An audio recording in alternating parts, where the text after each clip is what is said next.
Insurance companies promise protection when life goes wrong, but behind that promise is a carefully designed financial system.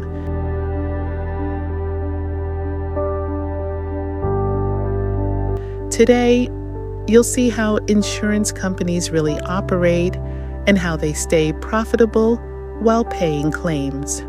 Insurance is not about predicting disasters. It is about managing risk at scale. Insurance companies collect small amounts of money from many people to protect a few who experience loss.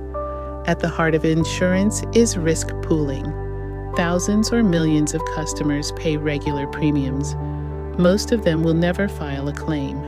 The collected money forms a large pool. When a loss happens, an accident, illness, or damage, the company pays from this pool. Premiums are the payments customers make monthly or yearly. Insurance companies calculate premiums using data such as WMA, age, health or driving history, location, type of coverage. This allows them to estimate risk and price policies fairly. Insurance companies earn money in two main ways. First, through premiums that are not used for claims.